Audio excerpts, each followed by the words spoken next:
बच्चों आज जो मैं आपसे बात करने वाला हूं वो बहुत ज्यादा इंपॉर्टेंट है क्योंकि आज मैं बात करूंगा मार्किंग स्कीम की।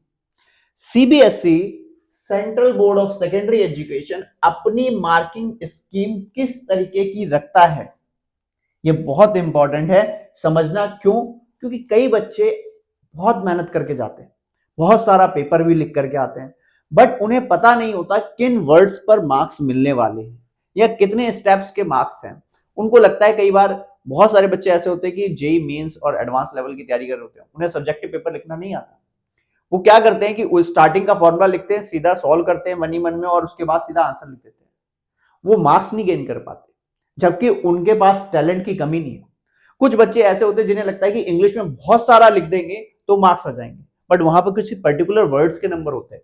तो ये चीज हमें जाननी जरूरी है। तो उसके लिए मैं लेके आया हूं यहां पर एक मार्किंग स्कीम का सैंपल जो कि खुद सीबीएसई ने प्रोवाइड किया है। ये लास्ट ईयर की मार्किंग स्कीम है जो लास्ट ईयर का पेपर आया उसके बिहाफ पर।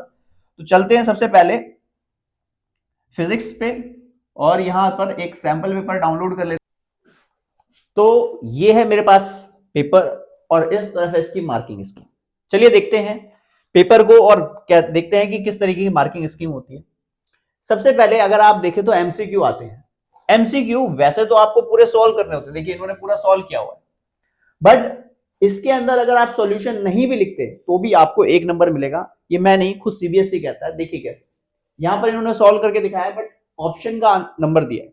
फिर भी कई बच्चों को लग सकता है कि आपको कैसे पता ये ऑप्शन का नंबर दिया है, क्योंकि यहां देखिए क्वेश्चन नंबर 5। तो क्वेश्चन नंबर 5 का जो आंसर है उसको आप गौर से देखिए, वो ए है केवल, उसका भी 1 मार्क दिया हुआ है। तो बच्चों मेरे पास है एक तरफ मार्किंग स्कीम और दूसरी तरफ है क्वेश्चन पेपर।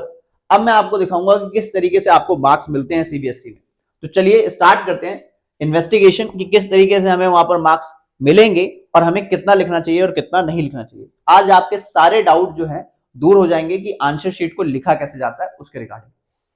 तो सबसे पहले कि कई बच्चों का डाउट होता है कि क्या अगर हम एमसीक्यू में ऑप्शन लिख देंगे तो उससे काम चलेगा, या ऑप्शन के साथ साथ जो ऑप्शन की स्टेटमेंट है जैसे इसमें स्टेटमेंट है वो लिख देंगे तो काम चलेगा, या फिर क्या हमें पूरा सॉल्यूशन लिखना पड़ेगा, इस चीज से काम चलेगा।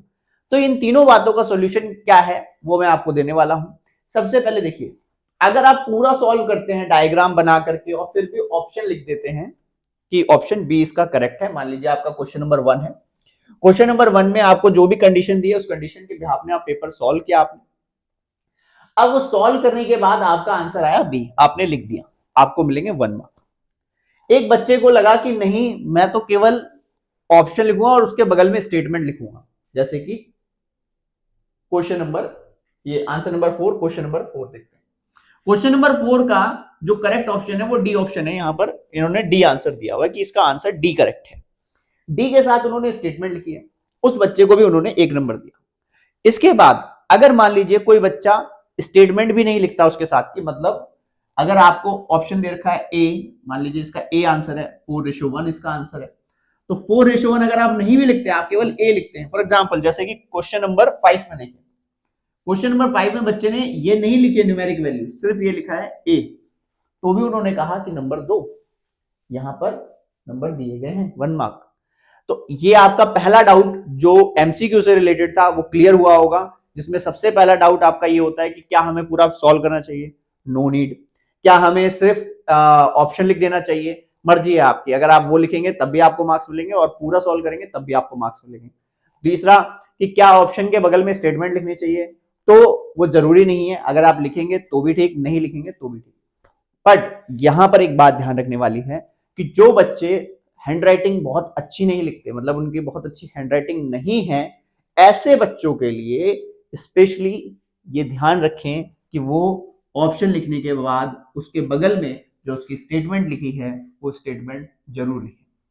उसका रीजन क्या है कि कई बार आप ए बनाते हैं और कई बच्चों का ए डी बन जाता है, कई बच्चों का सी ई लगता है, किसी का सी बी बन जाता है, मतलब कुछ भी तरीके से लिख रहे होते हैं। मैं एक बच्चे को पेपर चेक कर रहा था, उसने हर जगह 1 लिखा हुआ था, पर उसका 1 मैंने 3 टीचरों को दिखाया, वो कह रहे 2 लिखा हुआ है, तो उसका 23 एक्चुअल में 30 नंबर क्वेश्चन था।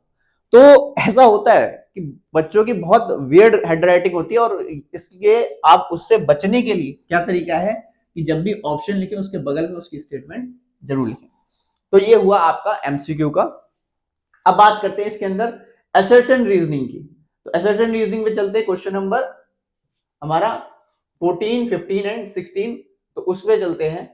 देखिए असर्शन रीजनिंग में आपको कोई एक्सप्लेनेशन देने की जरूरत नहीं है, ना ही आपको स्टेटमेंट लिखने की जरूरत होती है, बल्कि आप चाहें तो लिखिए। मैंने क्या कहा, जिनकी हैंडराइटिंग बहुत गंदी है उन्हें लिखने की जरूरत होती है, अदरवाइज आप सीधा ही आंसर लिख सकते हैं। जैसे कि इसमें लिखा हुआ है 13 का ए, 14 का ए, 15 का डी, 16 का ए, और इस पर आपको मार्क्स मिलेंगे। मतलब आपको जो 16 क्वेश्चंस हैं उनमें कोई नीड नहीं है कुछ भी लिखने की सिवाय ऑप्शंस के, कि ऑप्शन आपका कौन सा करेक्ट है। अब चलते हैं नेक्स्ट पोर्शन पे, दैट इज सेक्शन बी। यहां पर बहुत सारे बच्चे स्कोर कम करते हैं, उसका रीजन है, कई बच्चों को लगता है कि यार पेपर सॉल्व करना तो बहुत आसान काम है, और खास तौर पे ये कौन से बच्चे होते हैं मैं आपको बताऊं, जो बच्चे जेई मेंस, जेई एडवांस की तैयारी कर रहे हैं ना, उनके लिए न्यूमेरिकल सॉल्व करना कोई बहुत बड़ी बात नहीं होती, जबकि वो अच्छे लेवल पे तैयारी कर रहे हैं। मतलब मैं ये नहीं कह रहा कि सारे बच्चे जो तैयारी कर रहे हैं, क्योंकि सबका सिलेबस आप भी जानते हो यार,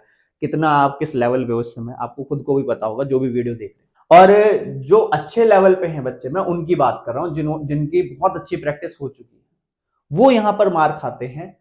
उसका रीजन है कि वो न्यूमेरिकल सॉल्व तो कर लेते हैं, बट उनके न्यूमेरिकल सॉल्व करने की जो स्पीड होती है वो इसलिए फास्ट होती है क्योंकि वो फॉर्मूला लिखते हैं, उसमें वैल्यू पुट करते हैं और खुद ही दिमाग लगा के तोड़ मरोड़ के आंसर सेट कर लेते हैं कि ये इसका आंसर बनेगा, बहुत जल्दी फास्ट कैलकुलेशन करके स्टेप्स को कंसीडर नहीं करते। यहां मैं आपको दिखाना चाहूंगा कि 2 नंबर के क्वेश्चन को कैसे लिखा जाता है। तो क्वेश्चन आपके सामने, पहला क्वेश्चन ये है कि प्लेटिनियम सरफेस है जिसका वर्क फंक्शन इतना है, मोनोक्रोमेटिक लाइट सोर्स है जिसकी फ्रीक्वेंसी आपको दी गई है, what will be the wavelength associated with the ejected electron. तो जो इजेक्टेड इलेक्ट्रॉन है उसकी वेवलेंथ कितनी होगी, इसके लिए किस तरीके से आंसर करना है यहां गौर करेंगे। देखिए सबसे पहले आपने गिवन लिखना है कि जो आपको डाटा दिया गया है दैट इज वर्क फंक्शन, तो आपने यहाँ पे वर्क फंक्शन लिख दिया कि इतना वर्क फंक्शन हमें दिया गया है, और ये वर्क फंक्शन हमें इलेक्ट्रॉन वोल्ट में दिया गया है, फ्रीक्वेंसी हमारी हर्ट्ज में है, तो देखिए उसने तुरंत उसको जूल में कन्वर्ट किया। ध्यान रखिए कि आपने अगर यूनिट कन्वर्जन नहीं करे, डायरेक्ट यूज कर ली वैल्यूज, तो भी आपका मार्क्स नहीं आपको मिलने वाला, कुछ नहीं मिलने वाला। यहां पे अगर मान लीजिए मैं इलेक्ट्रॉन वोल्ट से पूरा क्वेश्चन सॉल्व कर देता, इस पे 0 होता। इलेक्ट्रॉन वोल्ट में सोल्व करने की गलती नहीं करनी है। क्यों नहीं करनी है, यहां पर ये एग्जांपल दे रहा हूं, ऐसा नहीं कि मतलब हर किसी में इलेक्ट्रॉन वोल्ट की बात होगी। इलेक्ट्रॉन वोल्ट को जूल में इसलिए कन्वर्ट कर रहे हैं क्योंकि आपके पास जो दूसरा पैरामीटर है वो एसआई यूनिट में है, तो आपने इसको भी एसआई में रखना है। क्योंकि क्या होगा, आपको मान लीजिए फॉर्मूला पता था, आपने वैल्यू पुट करी, बट आपने वैल्यू फ्रीक्वेंसी की तो हर्ट्ज में कर दी और एनर्जी की इलेक्ट्रॉन वोल्ट में कर दी, तो प्रॉब्लम वही क्रिएट हो जाएगी कि आपका फॉर्मूला तो ठीक है बट आपका सॉल्यूशन गलत है। अगर आपने फॉर्मूला लिखा तो आपको आधा नंबर तो मिल जाएगा, बट उसके बाद का कोई नंबर नहीं मिलेगा। तो सिर्फ ये कितने 2 नंबर का क्वेश्चन है, 2 नंबर के क्वेश्चन में आपको कितने मिलेंगे, सिर्फ हाफ मार्क्स। वहीं आपको ये पूरा गिवन डाटा और ये लिखने पर आपको पूरा हाफ मार्क्स तो मिलेगा ही मिलेगा, प्लस जब आपने इसको सही सॉल्व किया होगा तो उसका जो रिमेनिंग पार्ट है, जिसमें जैसे मान लीजिए यहाँ पे आपने इसको वापस फर्दर जो है लैम्डा के टर्म में आप लेके आए, तो उसका आधा नंबर, वैल्यू पुटिंग का आधा नंबर, सॉल्यूशन का आधा नंबर, दैट इज 2 मार्क्स। ठीक है, बात समझ में आई आपको? भाई ओवर स्मार्ट बच्चे जो हैं उनके लिए बता रहा हूं कि ओवर स्मार्टनेस नहीं चलती है सीबीएसई, लाइफ दोबारा मौका नहीं देती। ऐसा नहीं है आप बार बार 12th क्लास का बोर्ड का एग्जाम देने वाले हो, जो एक बार छप गया वो छप गया आपके पेपर में, जितने मार्क्स आपको मिल गए, आपका इंटरनेट पे जो रिजल्ट आ गया वो आ गया। इसके बाद अगर आप रीचेकिंग के लिए भी डालते तो भाई जेन्युइन मार्क्स ही तो देगा टीचर, ऐसा थोड़ी ना है कि नहीं जी मैंने लिखा है तो दे दो। हिस्ट्री का पेपर थोड़ी ना है मैंने लिखा है तो दे दो, और हिस्ट्री में भी नहीं मिलते होंगे ऐसे तो मार्क्स मेरे हिसाब से। तो लिखा है तो दे दो के एटीट्यूड से नहीं करना है। ध्यान रखना है कि यूनिट कन्वर्जन अगर आ रही है कि भाई आपको लग रहा है कि हाँ यूनिट कन्वर्जन की जरूरत है, यूनिट कन्वर्ट शुरू में ही करिए, शुरू में गिवन डाटा में ही कर लीजिए। वर्क उसके बाद जो फॉर्मूला रिक्वायरमेंट है वो फॉर्मूला लिखिए, उसके बाद उस फॉर्मूले में जो आपको पैरामीटर निकालना है उस पैरामीटर तक पहुंचिए, उसमें वैल्यू पुट करिए और उसके बाद जो सॉल्यूशन आएगा उस पे आधा नंबर और मिलकर के आपके 2 मार्क्स का क्वेश्चन कंप्लीट होता है। यही चीज मैं आपको एक और क्वेश्चन में भी डेमोन्स्ट्रेट कर देता हूं, जैसे कि मान लीजिए आप क्वेश्चन नंबर 18 में पहुंचते हैं कि a beam of light consisting this wavelength 4000 angstrom and 6000 angstrom is used to obtain in the interference pattern the Young's double slit experiment. What is the least distance from the central maxima where the dark fringe is obtained? तो कह रहा है कि y निकालिए central maxima से जहां पर dark fringe obtain होगी। तो कैसे निकालेंगे? सबसे पहले हमें गिवन डाटा लिखना है। हमने लिखना है कि हमारी जो पहले वाली वेवलेंथ है वो 4000 एंगस्ट्रॉम है, दूसरा हमें लिखना है कि भाई वो 6000 एंगस्ट्रॉम है। दोनों वेवलेंथ हमने यहां पर लिख ली। इसके बाद अब ये एंगस्ट्रॉम में थे तो हमें किस में करना पड़ेगा, इसको मीटर में करना पड़ेगा। अब इन्होंने मीटर में करते वक्त थोड़ी सी गलती कर दी है, ठीक है, हो जाता है कि भाई गलती हो जाती है, सबसे हो जाती है। 10 की पावर -10 है। सीबीएसई भले ही मार्किंग स्कीम में यहां पर देखिए ये मार्किंग स्कीम है कि मतलब इस चीज के नंबर मिलेंगे, सॉल्यूशन करेक्ट है कि नहीं है वो जो है वो टीचर खुद भी डिसाइड करते हैं कि यहाँ पर सॉल्यूशन गलत आया है सही आया है। तो ये मत सोचिए कि अरे ये तो गलत आ गया, अब तो ये तो सीबीएसई खुद गलत कर रहा है। भैया देखो, आपके घर में आपके बड़े कोई गलती कर देंगे तो वो छुपा लेंगे, आप करोगे तो ढिंढोरा पिट जाएगा, ठीक है। तो इस चीज का ध्यान रखो भाई, ये गाज जो गिरेगी वो आप पे गिरेगी। आप ये मत सोचो कि उनकी क्या गलती थी, आप अपनी गलती नहीं करोगे। तो आपने यहाँ पे यूनिट कन्वर्जन करके फॉर्मूला लिख दिया कि भाई डार्क फ्रिंज ऑब्टेन होने का फॉर्मूला ये था आपके सामने, 2n+1 लैम्डा d/2d। सिंपल सा फॉर्मूला आपने लिख दिया। यहां तक के कितने मार्क्स बन गए बेटा? आधे नंबर आपके बन गए, सिक्योर हो गए। अब क्या करना है? अब आपको जो चीज चाहिए उसमें आप वैल्यू पुट करिए। वैल्यू पुटिंग का फिर से आधा नंबर आपको मिल जाएगा, ठीक है। दोनों दो ऊपर भी और नीचे भी 2 बार आपने वैल्यू पुट करी है तो दोनों बार आपको आधा आधा नंबर मिल गया। उसके बाद आपने जो रिजल्ट निकाला उस रिजल्ट का आधा नंबर आपको मिल जाएगा। तो इस तरीके से 2 नंबर का क्वेश्चन डील होता है। क्लियर हो गई बात? तो क्या करना है? गिवन डाटा लिखना है। गिवन डाटा में अगर यूनिट कन्वर्जन की रिक्वायरमेंट है तो यूनिट कन्वर्ट करनी है, देन फॉर्मूला लिखना है। फॉर्मूला लिखने के बाद उसमें वैल्यू पुट करनी है, वैल्यू पुट करने के बाद उसका आंसर निकाल देना है और 2 नंबर आराम से सिक्योर कर लेने हैं। चलिए आगे बढ़ते हैं, 3 नंबर क्वेश्चन की तरफ चलते हैं।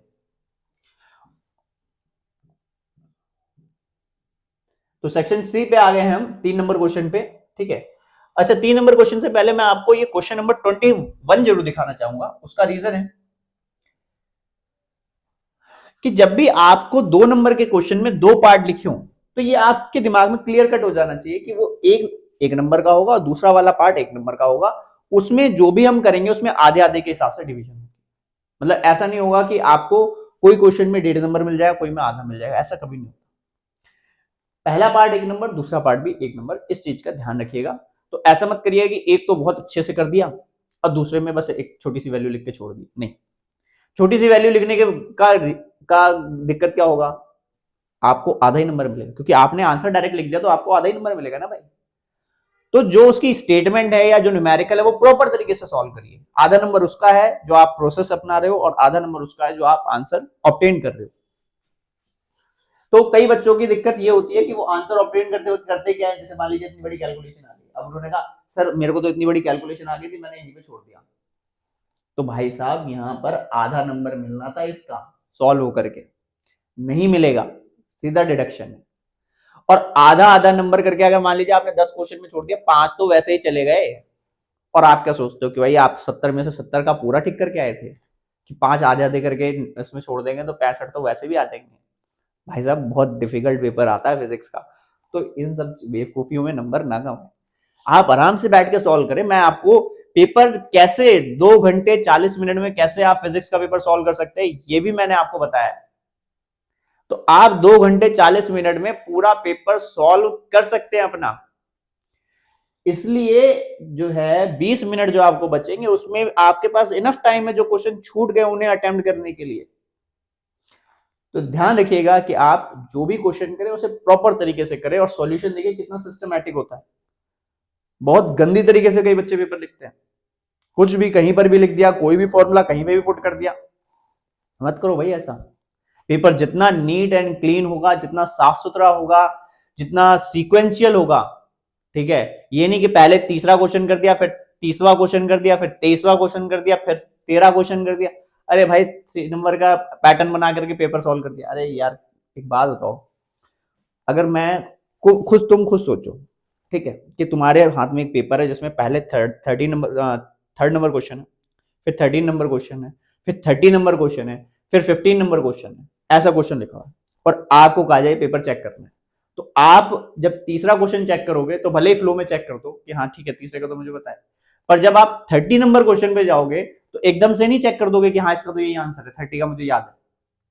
आप क्या करोगे, एक बार मार्किंग स्कीम के बाद ऊपर नजर डालोगे कि भाई इसका क्या आंसर था, और फिर उस पर नजर डालने के बाद उस बच्चे के आंसर की पे नजर डालोगे और बहुत ध्यान से फिर उसको पढ़ोगे कि उसमें क्या लिखा है।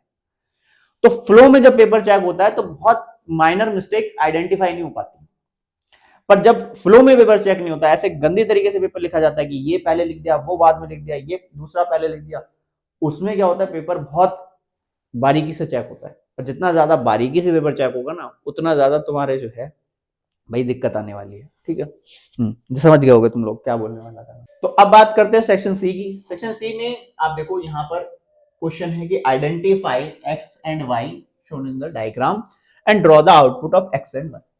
ठीक है, एक्स और वाई का आउटपुट ड्रॉ करके दिखाना है कि एक्स वाई का आउटपुट क्या है। इस क्वेश्चन को अगर आप देखें तो ये 3 नंबर का है, तो इसमें एक और पार्ट भी दिया हुआ है, if the central tapping is shifted towards the D1 in the diagram draw the output in the given circuit. तो आउटपुट क्या होगा, तो इस क्वेश्चन को कैसे करना है, सबसे पहले तो आपको एक्स वाई का नाम लिखना है, एक्स वाई का नाम लिखते के साथ ही आपको एक नंबर मिल जाएगा। उसके बाद दूसरा काम क्या करना है, draw the output of the wave front. तो ड्रॉ कर दिया आपने output of the wave front. भाई इनपुट जो है ऐसा होता है, आउटपुट डीसी आएगा, ये ऐसा बनेगा। इसके बाद अब क्योंकि इसमें वाई भी लगा है, फिल्टर सर्किट भी लगा हुआ है, तो इसलिए आपने ऑलमोस्ट सीधी लाइन लेके जानी है। नेक्स्ट, क्योंकि कई बच्चे क्या होंगे ऐसे ऐसे कर्व बना देंगे, अब उनको आधा नंबर नहीं मिलेगा। क्यों नहीं मिलेगा, क्योंकि जब आपके सर्किट में फिल्टर लगा हुआ था तो आपने डीसी कंप्लीट क्यों नहीं करा, तो इसलिए आपको सीधी लाइन ले जानी थी। तो यहां ध्यान रखिएगा नंबर ऐसे डिडक्ट होते हैं। इसके बाद सेकंड जो केस है जिसमें इसको ऊपर की तरफ शिफ्ट कर रहे हैं, ये जो है सेंट्रल टिपिंग ऊपर की तरफ शिफ्ट कर रहे हैं, तो ये क्या बन जाएगा, हाफ वेव रेक्टिफायर बन जाएगा। हाफ वेव रेक्टिफायर बनते के साथ ही ये डायग्राम कुछ इस तरीके का होगा। अब कई बच्चों को लगेगा सर हमारे हाफ वेव में तो ये नहीं होती लाइन, तो बेटा यहां पर अगर आप नहीं भी बनाओगे तब भी नंबर मिल जाएंगे, पर बनाइएगा क्यों, क्योंकि कुछ वैल्यू ऑफ करंट तो पास होता ही है रिवर्स बायस में भी। ठीक है, तो इस केस में जो, क्योंकि जब आप इसको जो है ये कंप्लीटली हाफ वेव रेक्टिफायर नहीं, ये बनाया गया सेंट्रल टेपिंग को ऊपर ले जा करके, तो कुछ अमाउंट ऑफ करंट फ्लो करके जाता है जिसके चलते आपको आउटपुट वोल्टेज मिल जाएगा। खैर अगर इतनी बारीकी नहीं भी पकड़ पाएंगे तो कोई बात नहीं, आपको एक नंबर मिलेगा, फिर भी मिलेगा आपको एक नंबर। नेक्स्ट क्वेश्चन जो है हम चलते हैं, 3 नंबर का क्वेश्चन आपको समझ में आ गया।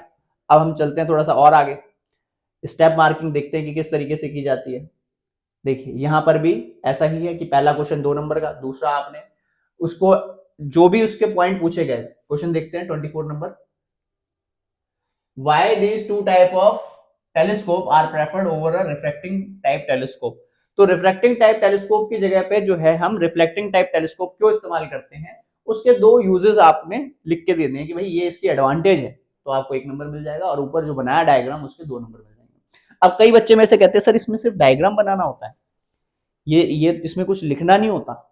देखिए अगर आप लिखना चाहें लिखें, नो डाउट कि आपको लिखना है, थोड़ा बहुत तो लिखना ही पड़ता है हर बच्चे को, बट इसके डायग्राम के नंबर हैं। क्यों, क्योंकि एनसीईआरटी इसके ऊपर बात ही नहीं करता, रिफ्लेक्टिंग टाइप टेलीस्कोप के ऊपर बहुत ज्यादा बात नहीं हुई है, आप जाके एनसीईआरटी खोल के देखिए, तो जो बात हुई है वो ये डायग्राम की बात हुई है, तो हमने डायग्राम बना दिया।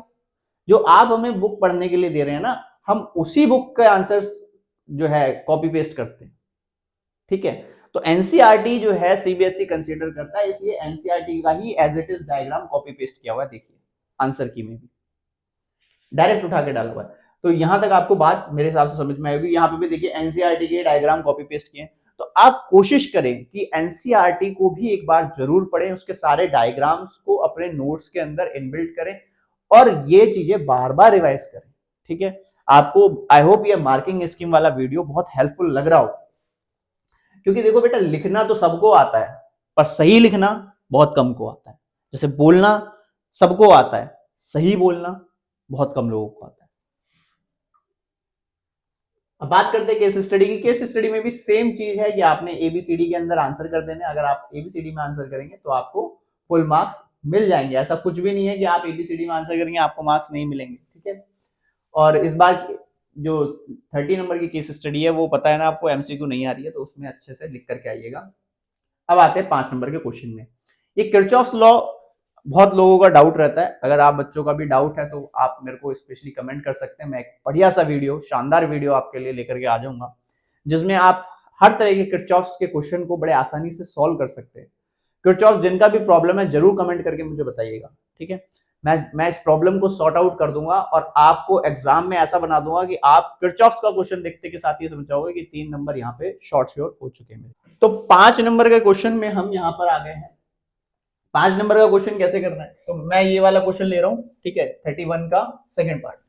Using the Kirchhoff's law obtain the equation of balance state in Wheatstone bridge. तो ये 3 नंबर का क्वेश्चन है ऊपर वाला, और नीचे वाला एक न्यूमेरिकल है जो कि 2 नंबर का होता है। तो इसमें इसी तरीके से पैटर्न रहता है। तो 3 नंबर इसमें कैसे मिलेंगे, पहले तो आपने डायग्राम बनाना है। जैसे ही आपने डायग्राम बनाया आपके 1 नंबर सिक्योर हो गए।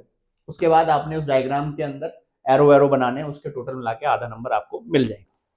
उसके बाद आपने इक्वेशन फॉर्म करनी है, फिर आधा नंबर मिलेगा। उस इक्वेशन को सॉल्व करना है, फिर आधा नंबर मिलेगा। एंड देन लास्ट में आपने जो रेशियो लिखी उसका आधा नंबर आपको मिल जाएगा फाइनल आंसर का। इस तरीके से आपको 3 नंबर मिलेंगे। अगर कोई बच्चा सोचता है कि इसमें डायग्राम नहीं बना सकते, तो अगर डायग्राम नहीं बनाएंगे तो क्या होगा, सीधे सीधे 1 नंबर चला जाएगा। अगर हमने इक्वेशन डायरेक्टली लिख दी तो क्या होगा, ये हमने ये बनाया और ये लिख दिया तो आपको 1.5 नंबर मिलेगा। 1.5 नंबर सीधा सीधा चला जाएगा। कैलकुलेशन मैंने आपको बहुत सिंपल तरीके से समझा दी है कि अगर आप शॉर्टकट मारेंगे तो शॉर्टकट के हिसाब से ही नंबर आपको मिलने वाले।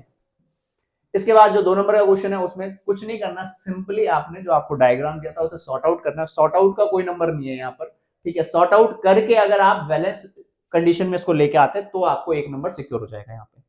उसके बाद आपने जो आंसर निकाला उसका 1 नंबर आपको मिल जाएगा, और इस तरीके से आपका जो है 2 नंबर का क्वेश्चन कंप्लीट होता है। तो आपको समझ में आया कि 5 नंबर का क्वेश्चन कैसे टैकल करना है। आई होप आपको एक एक पॉइंट समझ में आया होगा, मार्किंग स्कीम समझ में आई होगी। इसी तरीके से अपने घर पे बैठ करके एक पेपर लीजिए, सैंपल पेपर, और उसको सॉल्व करिए, और मार्किंग स्कीम के अकॉर्डिंग अपने आप को नंबर दे करके जज करिए कि आपके कितना स्कोर हो सकता है। तो कई बार हम उम्मीद करके जाते हैं कि हमने तो 70 में से 68 का कर दिया, 69 का कर दिया, हमने तो पूरा 70 आउट ऑफ 70 का ही कर दिया, और नंबर आते हैं 34, 35, 36। फिजिक्स में होता है ऐसा, ठीक है। आप लोग इस समय इस चीज को भुगत रहे होंगे, बहुत सारे बच्चे जो है कि हमने तो इतने सारी शीट्स भरी थी और नंबर तो यार 7, 8, 10 भी आते हैं कई बार। 70 नंबर का पेपर दिया, प्री बोर्ड में आया 10 मार्क्स, 20 मार्क्स, ठीक है। तो इतना इतना ड्रास्टिक चीजें जो है कैसे चेंज हो गई, तो वो तो देखिए पढ़ोगे नहीं तो 20 और 30 के बीच में अटक के रह जाओगे। बहुत पढ़ोगे अच्छा तो आप 50s की लाइन में आ पाओगे। और अगर पढ़ने के साथ साथ आप चीजों को समझोगे कि सिस्टमैटिकली कैसे लिखा जाता है, तो आप डेफिनेटली 65 प्लस मार्क्स लेकर के आओगे 70 के पेपर में, और 95 प्लस जो है ओवरऑल फिजिक्स में स्कोर होगा। बच्चों आपका अच्छे से अच्छा स्कोर हो, बस मैं यही चाहता हूं, और इसी के लिए आपके लिए वीडियो बनाता रहता हूं। Thank you, bye bye.